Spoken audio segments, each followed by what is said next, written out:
Hey there, TouchDesigner developers. DiLaura here with the Interactive and Immersive HQ. In this video, we're going to take a look once again at generative point clouds in TouchDesigner. This time working with both the top family and SOP family of operators. So we're going to create this generative geometric sort of effect, which we can randomize over and over to generate all kinds of different compositions that have a sort of Tetris-like look to them. We're going to take a look at some of the advantages of working in this way that's a little bit atypical for this sort of effect, giving us the ability to distribute the points across the volumes that we generate in different ways. So with that said, stick around. We're going to jump right into it. So we're going to start off with a noise top. This is going to provide us with some random point positions, which we're going to do a bunch of different modifications to before changing our operator family entirely. So to begin, we've got our noise top. We're going to set the type here to random GPU. It's going to give us this very sort of pixely output, which is great. We're going to get a very random distribution of points here. And then the next thing I'll do here is to turn the monochrome switch to off. We've now got RGB color noise, and I'm going to use a series of threshold tops in order to basically look independently at these color channels and pull out some different data, which will be used for eventually the XYZ point positions of our final outcome. So what I'll do here is to add, first of all, the threshold top.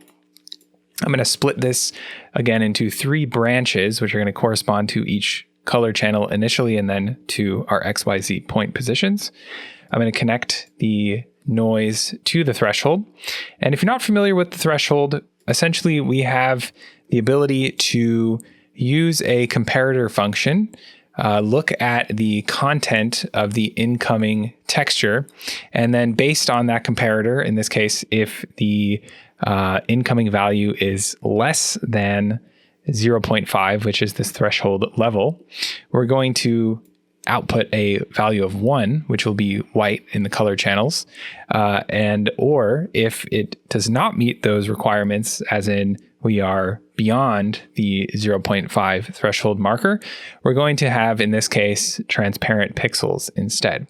So we have some sort of like logic operations that we can perform on our incoming data, and that helps us to kind of filter out certain content that we want. So what we'll do in this case is we want to look specifically at the independent color channels. So I'm going to say here in this RGB parameter, I want to look at the red channel specifically. Then I'm going to set my threshold to 0.9. And I'm going to leave the comparator at the less setting. And we'll see here that is filtered out some of the content of the original signal, and now we have a little bit of a sparser pattern output from this operator. I'm going to then copy this and paste it, and then I will do the same and paste it again. So we have a stack of 3 of these threshold tops. For the second threshold here in the middle, this is going to correspond to our green channel. So I'll change the RGB parameter here to green. And then finally, for the third threshold, of course, that's going to correspond to the blue channel. I'm then going to write a little note to myself here in the name of the operator, corresponding to what color channel I'm actually working with. So we've got threshold R for red, threshold G for green, and threshold B for blue. Now, because these color channels are going to be processed in the same way, but again on separate branches, I think what I'll do is to continue by finishing out the branch corresponding to the red channel, and then I'll just copy and paste the operators that I create for the green and the blue channel. So next up, we're going to add in a limit top. The limit top is great for all kinds of things, and we're going to use it to apply a quantization function, which will have the effect of sort of pixelating the output. So we'll come to the quantize page. I'm going to turn the quantize position parameter to ceiling, and that is going to quantize the position of the pixels based on this position step function and give us a very pixelated and simplified version of the incoming signal. But you can see already we're starting to get this sort of geometric pattern that will be translated into 3D in just a moment. The next thing I'm going to do is to add a rectangle top. And I'm going to use the rectangle top to essentially apply a border around this image. So we're going to be tracing this image into SOP geometry in a moment. And when we have some pixels like we have here that are right up against the edge of the frame of the texture, we can end up with some artifacts and issues in the trace SOP later on. And so we're going to use this to add a simple border, a black border around the content of this texture in order to avoid that.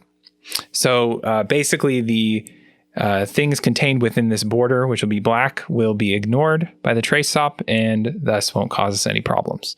So within the rectangle top, I'm going to set first my size parameter to 1. And then I'm going to set my border width to 0.1. You'll see then that the black edge comes into play. I'll turn anti-aliasing off, and you'll see there was some artifacting around the edge that's now gone away. I'm then going to go to the output page, and I'll set the operation here to multiply. And you'll see then that we now have the center of the image, any pixels, so to speak, any squares within this section will be white, and anything on the border will be black, which will be, again, safely ignored by the further SOP operators that we'll get to. That'll be it for the texture processing that we need to do. So this is going to be, again, my final point for this texture. So I'm going to add a null here, and this is going to be null R for the red channel. I've completed that branch, and as I said before, we're going to then copy and paste these nodes to replicate this functionality for the other channels. So I've now copied and pasted those 3 nodes once, and now twice. And then I want to make sure that I connect the correct threshold to the limit for each one of these branches. So first, I'll connect the threshold green to the limit number 2, and then the threshold blue to limit number 3. I'm also going to add a little bit of space in between these branches because the nodes are growing in size a little bit and making things a little bit crowded. Okay, so all we need to do now, we have our rectangle and limit are set up correctly as they are. We'll just rename the final nulls here at the end. So we've got null G and null B respectively. Cool. So that is it for our texture processing. So now we're going to go ahead and take this texture and generate some 3D geometry from it. The way that we're going to approach this is by using the trace SOP, which we mentioned a little bit earlier. So I'll right click on the output of the null R operator and head to the SOP page, which will give me just one option, the trace SOP. By right clicking on the output and then selecting the trace SOP, I've automatically filled in the top name parameter. And so we're already, we already have that connection made, and thus we're tracing the content of this texture and seeing it now in 3D space on the right. I'm going to go ahead and make 1 or 2 changes here before moving on and adding in our additional trace SOPs. First of all, I'm going to change the name here to trace R, because this is, again, tracing the red channel. I'm going to come over here to the parameters, and I'm going to leave everything the same on this page, but I'm going to come next to filters. I'm going to turn off this resample shapes switch, and you'll see as soon as I've done that, we now have actual squares appearing rather than sort of filtered and smooth shapes. I'm also going to turn this whole faces switch on, which will come in handy potentially later on when we've got a little bit more going on with our input texture. I've got that complete, and I can now copy and paste it. And then I'm going to drag into the next operator here, trace R1. Well, let's first actually rename that to trace G. And then I'm going to flip us back to the trace parameter page. I'll now assign the correct null top to it. And then likewise, I'll go ahead and copy and paste this again.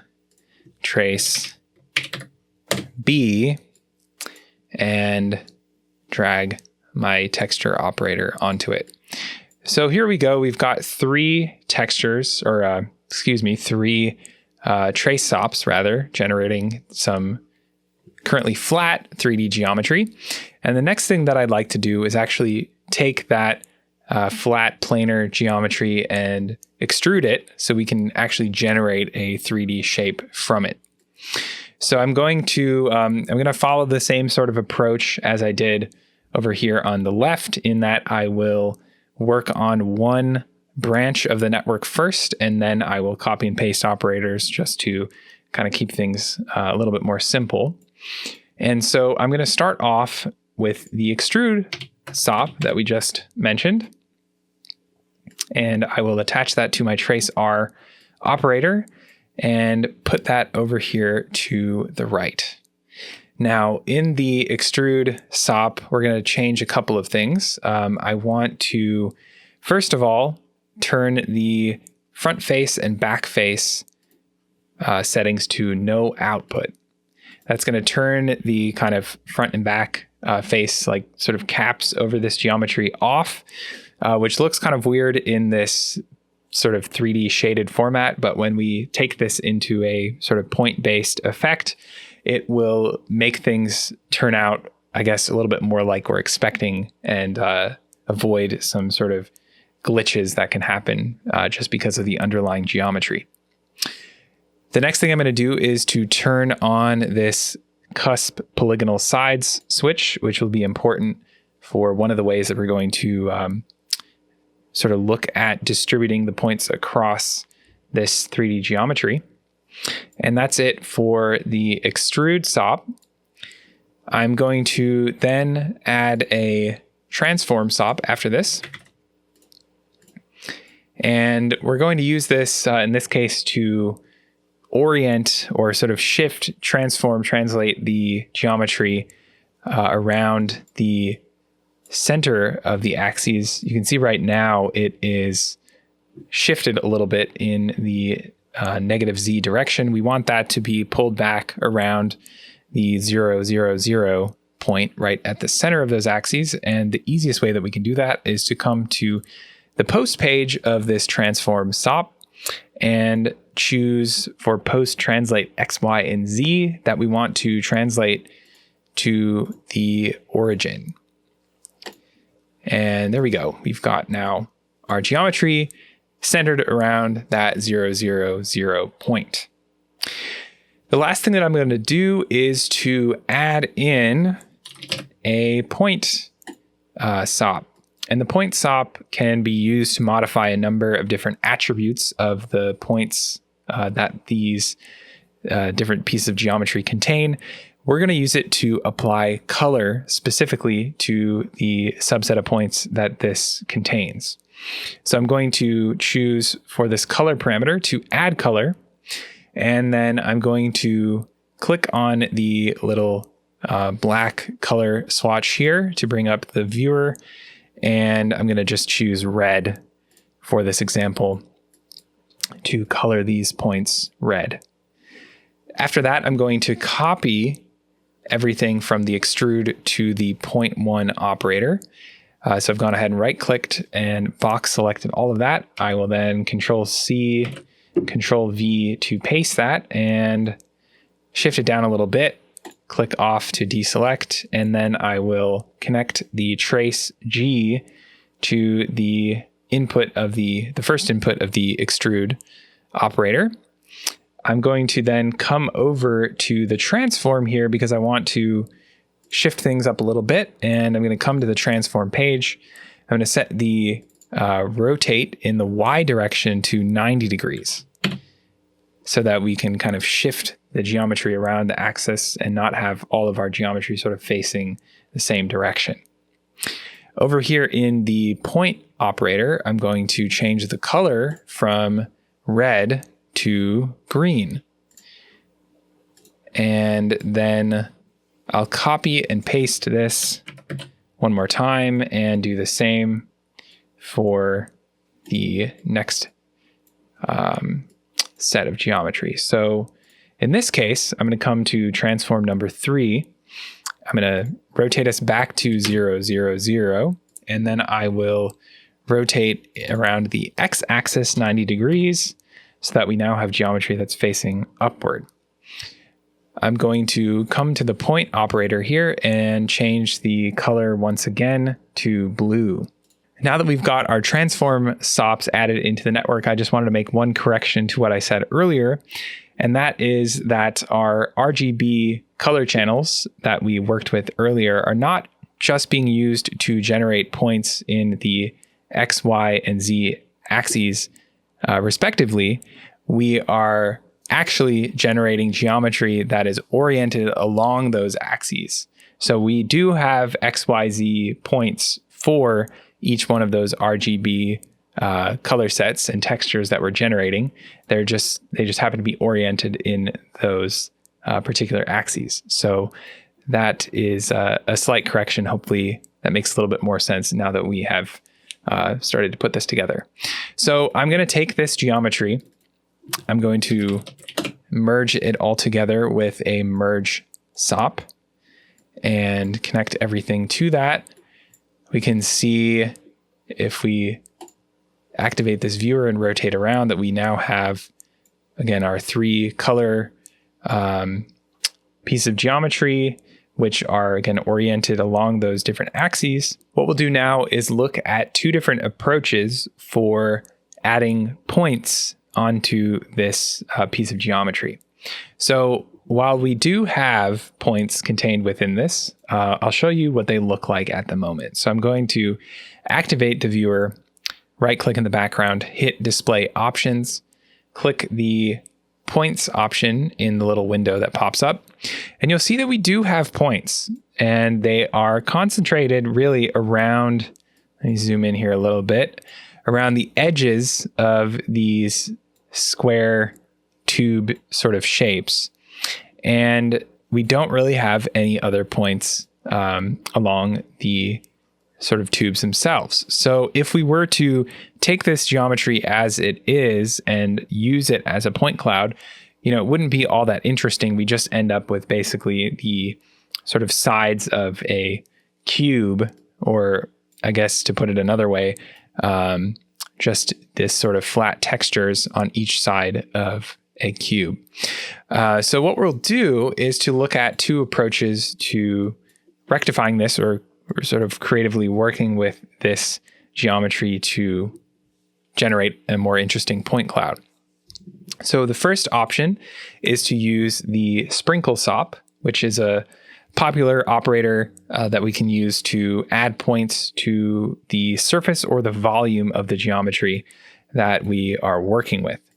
And so when I add this into the network, what we have to start is technically a bunch of points sprinkled over the surface of the geometry that we had at the input. However, we can start to really see that geometry in more detail by adding more points into the mix. So I'm going to first set the surface, or the method rather, from surface to per primitive, which will kind of shift how the points are being sprinkled across the geometry. And then I can actually increase this number of points dramatically to, again, give us a clearer view of that initial geometry. So I'm going to set this to 100,000. And we'll see then that we have something that looks a lot more like the geometry that we had initially. But now we are not merely seeing points distributed at the ends of these tubes, we now can see there are points all along them as well. I'm also going to turn this surface attributes switch on so that later on we can utilize to our advantage those colors that we applied to the different points. The other alternative option that we can look at is to use the resample SOP. So if I connect the merge directly to the resample SOP, and then I'm going to change my length parameter here to 0.03, and then also resample by polygon edge. It doesn't look like a whole lot has happened at the moment, but if I again use my display options and turn the points switch on, you can see that we now have these rectangular box outlines all along these tubes that we've created. Now, this is actually the moment where the setting way back in the extrude to cusp polygonal sides comes in handy. If we hadn't have turned that switch on, and if I, for example, turn that off for a moment, you'll see that we don't end up with those nice repeating boxes. So this is just a moment to point out that if you're not seeing those boxes, make sure cusp polygonal sides is turned on back in the extrude SOP. Now, I like to have the ability to be able to switch between these two different methods of distributing points across these surfaces. And so I'm going to use a switch SOP for that and connect both of our different geometries to the input. And with that, we are actually done in the land of SOPs. And so this is our final point cloud. And because we typically work with point clouds in texture operators in TouchDesigner, up until this point at least, I'm going to actually take this data and convert it back into texture operators. This is also going to give us an advantage of being able to apply color to these operators with texture operators as well. So we will be able to take advantage of something like the noise top to apply color randomly to the different points within our point cloud, which would have been a little bit different to approach via SOPs or even chops. So to convert this SOP data into texture data, we need to use the intermediate chop family to get there. So we go from SOP to chop to top. And so what I'll do is right click on the output of the point cloud operator. I'm going to grab the SOP to chop. There are the XYZ point positions. I also want to grab the color RGB information as well. So I'm going to turn that switch on. And then I'm going to use a select chop because I want to separate out the XYZ channels from those color channels. So in this first select chop, I'm going to choose for my channel names T, and we'll use some pattern matching here. So I want to do T and then brackets and then X, comma, Y, comma, Z, enter, and that'll give me those three channels. I'm going to copy and paste that operator. And for the second operator, we want the CR, CG, and CB channels. And so I'm going to follow the same approach, C, open and close brackets, R, G, B, with commas, enter, and there are those channels separately. So I'll add nulls to the end. And again, this is going to be our null translate point position values. And then our second one is going to be color. So now these can be taken and converted into textures via the chop to top. So I'm going to right click on the output of the null at the end there and grab the chop to top. You'll see that we've got a little caution flag at the moment, and that's basically telling us that we have three channels of information and we're only pulling in one of those channels at the moment.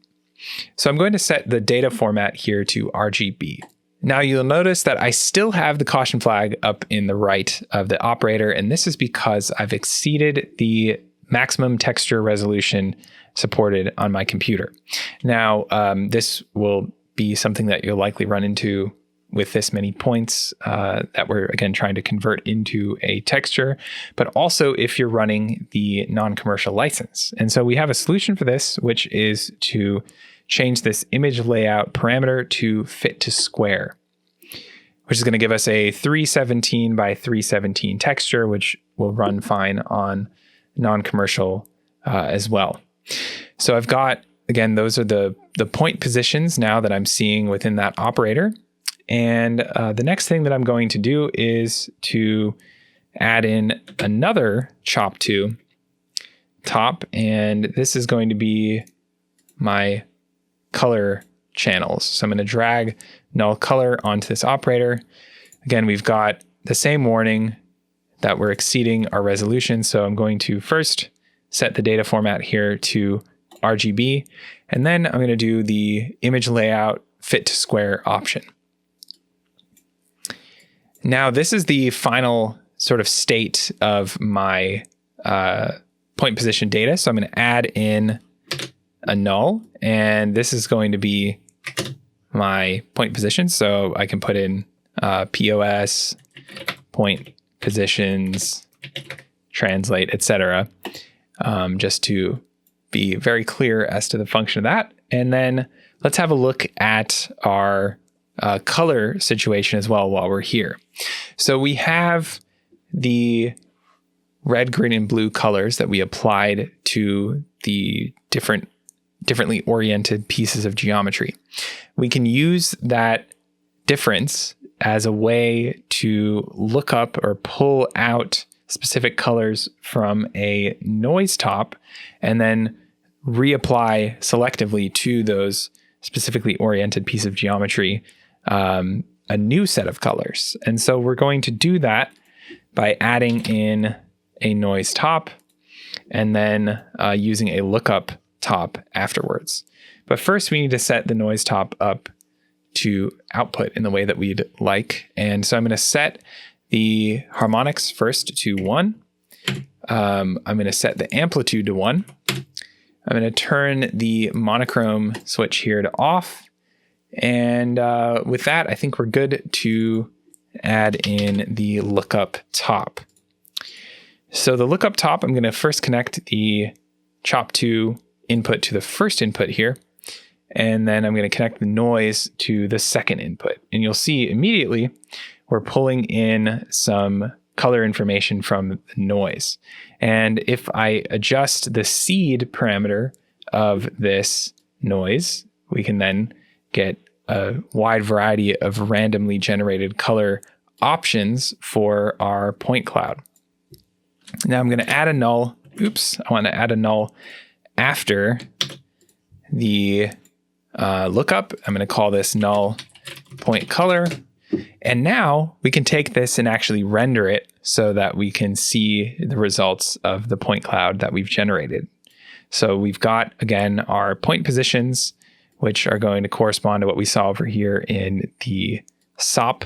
And we have color, which is going to look similar to the color that we had applied previously. But again, we will be able to apply a custom randomly generated color scheme to it. So we've got our data. Let's go ahead and render it. I'm going to set this up so that we are simply instancing a bunch of points rather than actually, adding some kind of 3D geometry and instancing that instead, just to make things a little bit more performative.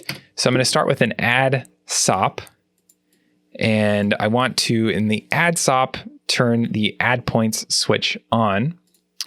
From there, we're all good with that operator. I'm going to then attach a convert SOP, and the convert SOP will be used to convert to a particle per point.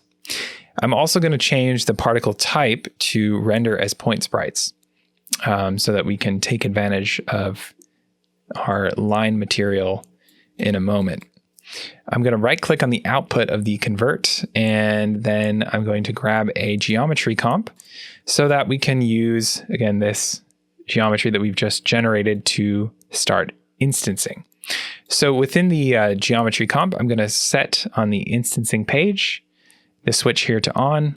I'm going to grab my point positions operator, and I'm going to use the R, G, and B channels for the translate X, Y, and Z point parameters there.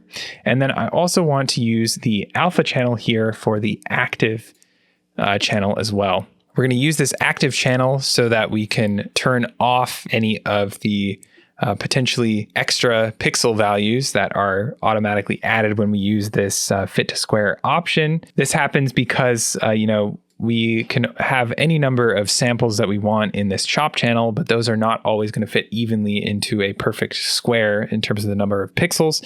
And so we may have a number. Oh, actually, we do have a number here at the top that are transparent, basically saying that these are not active and not currently being used.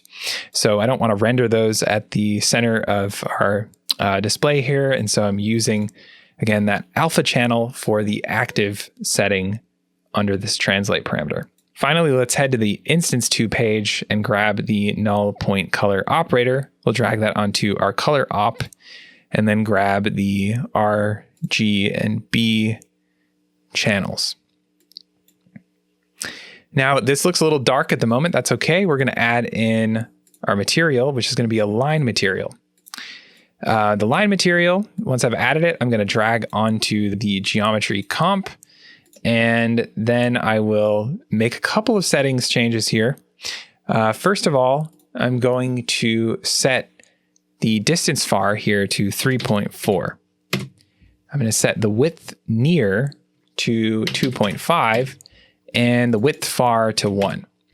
Now, again, we haven't seen any changes so far, and that's because we need to go to the point page and actually start drawing some points. So I'm going to turn that on, and we can see now that we have something that looks a lot more similar to what we saw at the beginning of the video.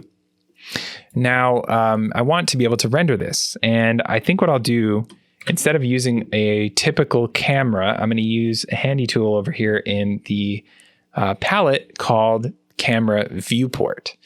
So hit Control B on the keyboard or Command B if you've closed the palette to open it back up. And then we're going to left click and drag the Camera Viewport comp under this Tools folder. We're going to drag that into our network and then let go. We've now got the Camera Viewport comp. And just so I can see the output of this camera, I'm also going to add in a render top. Now, the render top is looking for a camera named Cam1, and so I need to first tell it that I want it to use this camera viewport operator for it to start rendering. So I'm going to drag the camera viewport operator onto the camera's parameter, and then we'll see that we have a nice view of that geometry. Now, to get a little bit closer to what we had at the beginning and make those settings changes that we just applied in the line material actually do something, I'm going to come back to the camera viewport comp for a moment, head to the camera page. I'm going to first turn the auto rotate switch on so that we can get a sort of carousel turntable-like effect. I'm also going to set the reset home angle by hitting the pulse button here. And then I'm going to come into the viewer, activate it by clicking the little star in the lower left, hit H to home, and maybe zoom in a little bit by middle mouse clicking and dragging, and hit H again to see a little bit of a closer view to our geometry. And you'll see that once we get a little bit closer, based on those distance settings that we set up in the line material, we'll actually start to see that color come into play. Now, what's cool about the camera viewport operator is that I can then left click and drag and then kind of flick the mouse a little bit and let go. And that'll start us rotating, which gives us, again, this kind of automatic carousel functionality. So that is almost it for the effect. The other thing that we can do is to post-process this by adding something like bloom into the mix after this texture. So I can do that by adding in the bloom top. And depending on what colors we generate with the noise operator, we will see more dramatic effects appear. But if I add a null at the end and right click to view that, you can see that we have something that looks pretty much exactly like what we had at the beginning of the video. So one thing that I wanted to point out is that it's very easy to randomize and regenerate the composition that we have here simply by coming back to this first noise top all the way back at the beginning of the network and modifying the seed parameter. Once we do that, we should see that we have something that looks a little bit different. Now, likewise, we can also come to this noise 2 operator and change this seed parameter to get a different color selection as well. Now, before we close out the video, one other thing I did want to mention is that we can also come back here to the switch operator at any time and change the input index to 1 and end up with our squares distributed across the volume of those tubes instead of that sprinkle output. So you have the ability again with this operator to flip back and forth between those at any time.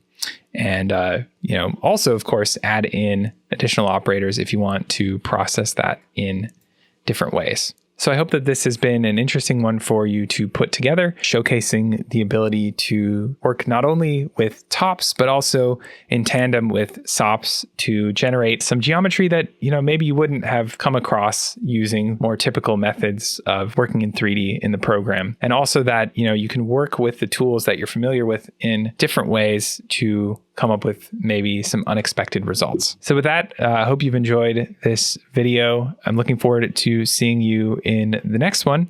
Thanks so much for watching. Hey folks, thanks for watching. If you like our YouTube content, I highly recommend you check out the Interactive and Immersive HQ Pro. The HQ Pro is the only comprehensive educational resource and community for immersive design, TouchDesigner, and creative tech pros.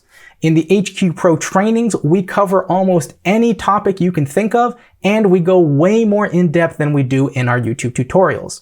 We have a private group where Matthew Reagan, myself, and our other industry veteran and pioneer teachers answer your questions every single day. If that sounds cool, click the link in the description to learn more. And if you enjoyed this video, hit that like button and don't forget to subscribe for more free TouchDesigner and immersive content.